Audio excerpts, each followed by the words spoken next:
Hello friends, मैं स्वागत करता हूँ हमारे यूट्यूब चैनल पे। और आज हम लोग जिस टॉपिक को कवर करेंगे उस टॉपिक का नाम है सिंधु घाटी सभ्यता। और पिछले क्लासेस में हमने कवर कर चुका है, इसका एक पार्ट 1 बन चुका है जिसमें हमने जितने महत्वपूर्ण नगर हैं उनके बारे में जान लिया है। और आज कुछ और नगर है, उनके सामाजिक, राजनीतिक, आर्थिक, सांस्कृतिक जीवन के बारे में आज हम लोग पढ़ेंगे दोस्तों। ये लास्ट पार्ट होगा, इसके बाद हम लोग नेक्स्ट टॉपिक पे पढ़ेंगे। ठीक है, तो देखिए हमारा जो है उसके बारे में देखते हैं। पहला है बनावली। बनवाली या बनावली जो भी बोलते हैं, है ना। इसका देखिए खोजकर्ता कौन है, तो रविंद्र सिंह बिष्ट। 1973 में इन्होंने क्या किया है, इनका खोज किया है। ठीक है, इसकी स्थिति देख रहे हैं तो ये क्या है, हिसार जिला हरियाणा में है। आपको याद रखना है, हरियाणा जिला में इसका विस्तार है, हिसार जिला हरियाणा। विशेष देखिए तो मिट्टी के खिलौने, हल। ठीक है, मिट्टी के खिलौने, फिर हल, फिर अच्छे किस्म के जौ के साक्ष्य आपको यहाँ देखने को मिलेगा दोस्तों। ठीक है, फिर देखिए नगर योजना।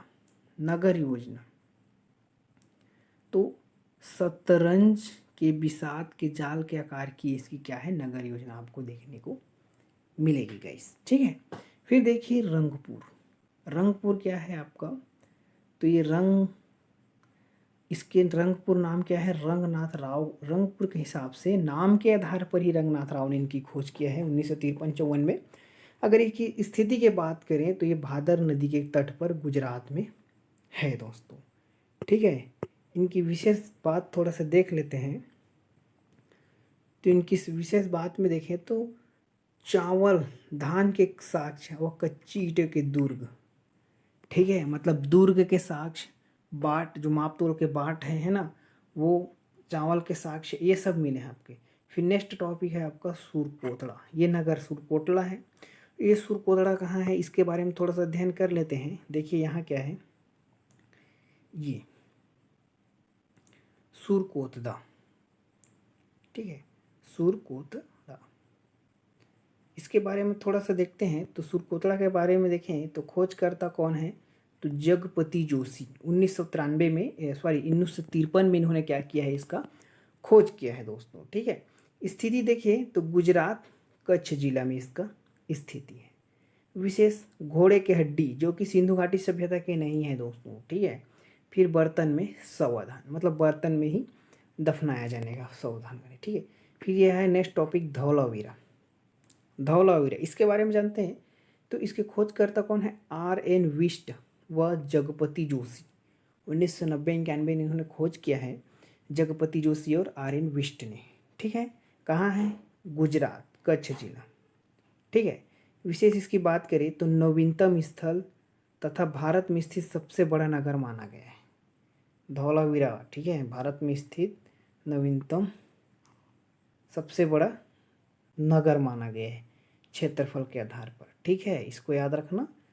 फिर देखिए सिंधु घाटी सभ्यता की तीनों अवस्थाएं यहाँ मिली हैं। जितने भी अवस्थाएं हैं, 3 अवस्थाएं हैं यहाँ, ये आपको यहाँ में देखने को मिलेगा। ठीक है, यहाँ जल प्रबंध की उत्तम व्यवस्था थी। नगर के मध्य खुले मैदान, रंग महल की संज्ञा दी गई है। ठीक है, इसमें जो नगर के मध्य में खुले मैदान होते थे उसको रंग महल की क्या दे दी है, संज्ञा दी गई है दोस्तों। ठीक है, फिर देखिए नेक्स्ट टॉपिक है हमारा, इसी के अवशेष क्या क्या मिले हैं इसके बारे में थोड़ा सा देख लेते हैं। तो इसमें अवशेष की बात करें तो तौल के बाट, लिपिगत लेख, सोने के छल्ले, झुकर शैली के बर्तन आदि के साथ से यहाँ पर प्राप्त हुए हैं। ठीक है, फिर देखिए दोस्तों रोपड़। रोपड़ क्यों इम्पोर्टेंट है रोपड़, तो मैं बता दूं, यहाँ हम पढ़ेंगे खोजकर्ता कौन है, यज्ञदत्त शर्मा। यज्ञदत्त शर्मा जी इनके खोज करते हैं, जो 1958 में किया है। स्थिति देखिए पंजाब जिला रोपड़। और रोपड़ कहाँ है, तो ये सतलज नदी किनारे पर है दोस्तों। ठीक है, सतलज नदी के तट पर स्थित है। विशेष बात क्या है, स्वतंत्रता प्राप्ति के बाद सर्वप्रथम खोजा गया स्थल कौन सा है, आपका रोपड़ है। खोज से प्राप्त सामग्री में कुत्ते के साथ मालिक को दफनाने के साक्ष्य सर्वप्रथम आपको सिंधु घाटी सभ्यता में यहाँ से भी मिलेगा। ठीक है, तांबे की कुल्हाड़ी, आभूषण चाट आदि। ठीक, नेक्स्ट टॉपिक है या नेक्स्ट नगर है हमारा आलमगीरपुर। आलमगीरपुर मतलब खोजकर्ता कौन है, इनके भी यज्ञदत्त शर्मा हैं और 1958 में इनको खोज किया है। स्थिति क्या है आलमगीरपुर की, तो हिंडन नदी यमुना नदी के सहायक नदी के तट पर ये स्थित है। जिला क्या है आपका, मेरठ उत्तर प्रदेश। ठीक है, चलिए फिर देखते हैं। विशेष की बात यह है, यह गंगा यमुना के दो आब में पहला स्थल है, हड़प्पा संस्कृति की सबसे पूर्वी स्थल है। तो यहाँ सबसे अवशेष क्या मिला है, रोटी बेलने की चौकी। ठीक है, चौकी मिला है यहाँ पास, जो बेलते हैं ना रोटी बेलने वाला वो। ठीक है, फिर देखिए नेक्स्ट है हमारा मांडा। मांडा क्या है, ये आपके जेपी जोशी और मधुबाला ने इनकी खोज की है 1982 में। स्थिति देखिए चिनाब नदी के किनारे जम्मू कश्मीर। सबकी नदी को याद रखना, क्योंकि नदी को पूछा जाता है कि किसके किनारे पर कौन सा शहर विकसित है, इसके क्या क्या प्राप्त हुए। ठीक है, विशेष में देखिए विकसित हड़प्पा सभ्यता के सबसे उत्तरी स्थल कौन है, मांडा। अन्य महत्वपूर्ण तथ्य में देखिए परिवार क्या है इनके, मातृसत्तात्मक होती थी दोस्तों। ठीक है, शासन व्यवस्था कैसा था, तो प्रजातांत्रिक, लेकी केंद्रीय शक्ति से संचालित। ये लेकी नहीं है दोस्तों, ये लेकिन है। ठीक है, ये आपका लेकिन है। ठीक है, केंद्रीय शक्ति से संचालित। जो वर्तमान में हमारी शासन व्यवस्था है ना, वैसी शासन व्यवस्था आपको यहाँ देखने को मिलती है। ठीक है, फिर देखिए इनकी धार्मिक जीवन के बारे में थोड़ा सा देख लेते हैं।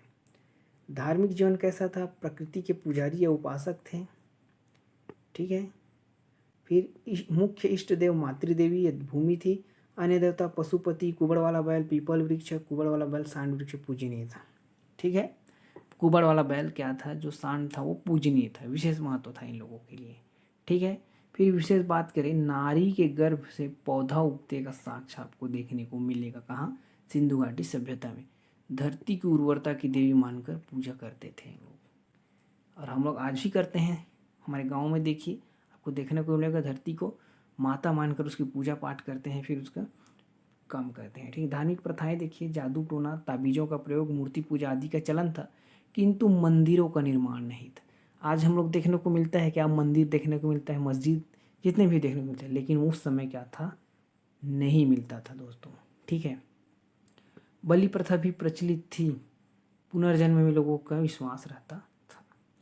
ठीक है, बलि प्रथा वहाँ प्रचलित थी और पुनर्जन्म में भी लोग विश्वास करते थे। ठीक है दोस्तों, अभी देखते हैं इसकी लिपि की बात करें। मोस्ट इम्पॉर्टेंट है लिपि। ठीक है, लिपि, तो इनकी लिपि की बात करें तो भावचित्रात्मक लिपि थी। दाई ओर से बहुत, सॉरी बहुत नहीं है ना, बाईं ओर है ना, दाई ओर से ये बाईं ओर था। ठीक है, पढ़ा नहीं जा सकता, मतलब चित्र के आधार अनुसार लिखे होते थे। ठीक है, इनकी लिपि की बात करें तो कैसा था, ये ऐसा होता था, ये ऐसा होता था।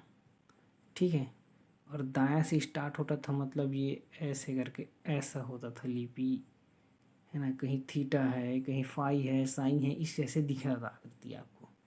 ठीक है दोस्तों, ठीक, चलिए देखिए फिर देखते हैं। इनको पढ़ने की कोशिश वेडेन महोदय ने की, जो कि असफल रहा, और भारतीय रत्नाकर झा ने पढ़ने की कोशिश की, वो भी क्या रहे, असफल रहे दोस्तों। ठीक है, आपका मोस्ट इम्पॉर्टेंट पॉइंट है ये आर्थिक जीवन।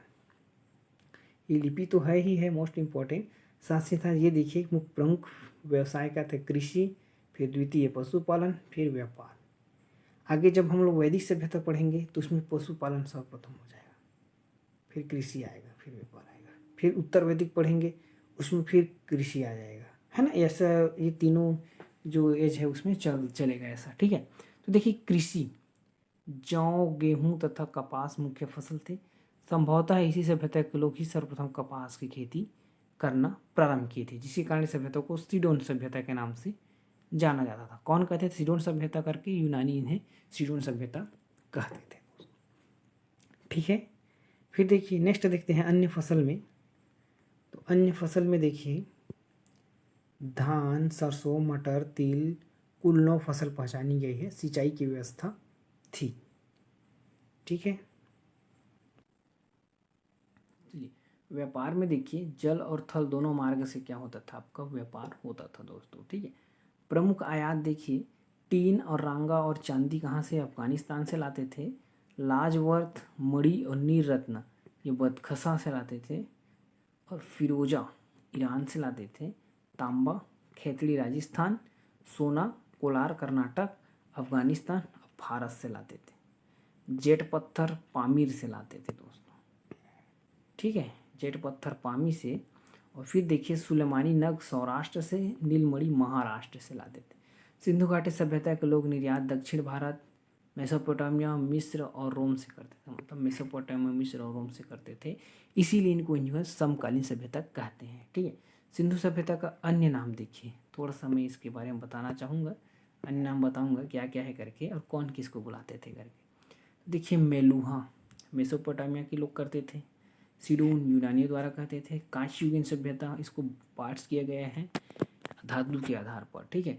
सिंधु घाटी सभ्यता के लोग लोहे से परिचित नहीं थे दोस्तों, ठीक है। फिर देखिए इसके माप तौल में देखें तो माप तौल में तौल या तराजू की जानकारी थी। बाट प्रायः घनाकार होते थे, घन के आकार के होते थे, ठीक है दोस्तों। तौल की द्विचर या दार्शनिक प्रणाली प्रचलित में थी, जिसमें 16 के आवर्तकों का व्यवहार होता था। इसको उतना ज़्यादा याद करने की ज़रूरत नहीं है, सिर्फ आपको ये जो है ना इसको याद रखना, ये बहुत इम्पोर्टेंट है। लोहे से परिचित नहीं थे, है ना, ये भी इम्पोर्टेंट है, ठीक है। फिर देखिए नगर नियोजन, थोड़ा सा इसको फास्ट करेंगे क्योंकि ज़्यादा टाइम हो जाएगा, इसलिए हमको कवर भी करना है थोड़ा, ठीक है दोस्तों। इसको 2 बार 3 बार देखिए, वीडियो बहुत अच्छे से याद हो जाएगा आपको, ठीक है। चलिए देखते हैं नगर नियोजन। नगरों में सड़कें पक्की थी, सड़कें एक दूसरे को समकोण पर काटती थी। सड़कों के किनारे दोनों ओर पक्की नाली बने थे। प्रत्येक चौराहों पर बाजार के लिए चबूतरे बनाए जाते थे। जल निकासी की उत्तम व्यवस्था थी। आपको इसको क्वेश्चन में पूछेगा कि ऑप्शन ए निम्नलिखित में से कौन सा सही है। फर्स्ट, नगरों सड़कों पक्की सड़क थी, सड़क एक दूसरे पर समकोण पर काटते थे, या दोनों ओर पक्की नाली बनी थी, ऐसे करके मतलब 4 ऑप्शन दे देगा आपको। ए सही है, 1 2 3 सही है, 2 3 4 सही है, ऐसे करके ऑप्शन में देगा, ठीक है। ऐसा क्वेश्चन अब बन रहा है व्यापार में, ठीक है दोस्तों।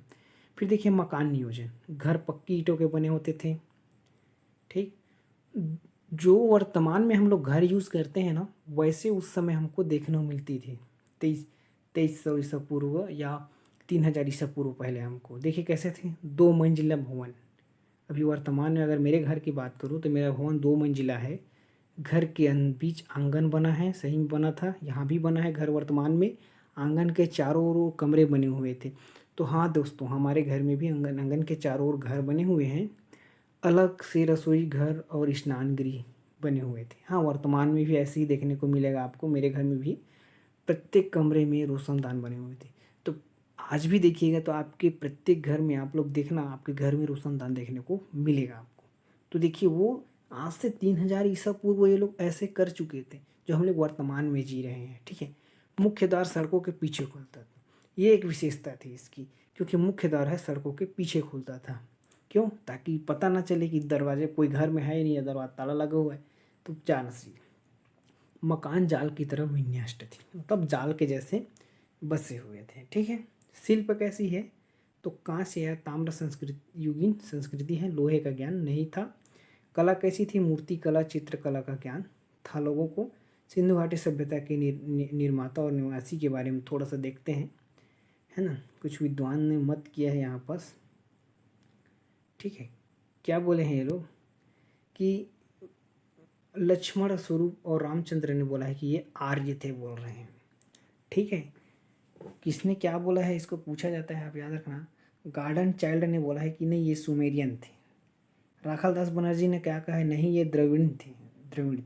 और व्हीलर ने क्या किया, दस्यु और दास थे करके, ठीक है।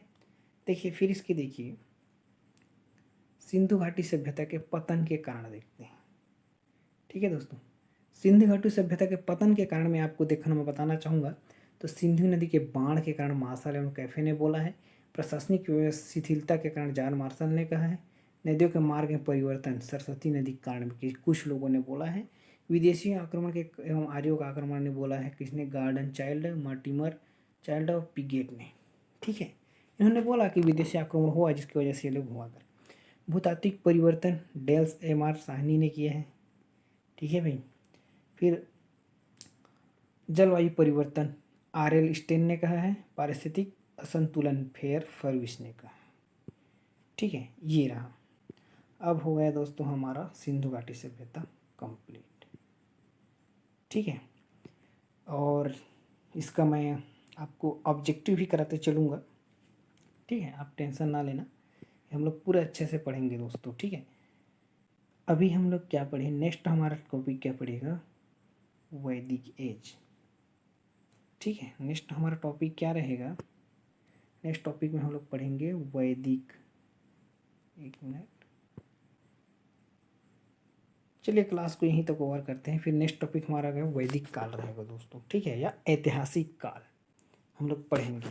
ठीक है, चलिए क्लास को यहीं तक बंद करते हैं हम लोग, है ना। चलिए, ये रहा हमारा दोस्तों इसका PDF, ये हमारा पूरा कंप्लीट हो गया है। ठीक है, ये सब हमने पढ़ा है। ठीक है, चलिए, धन्यवाद।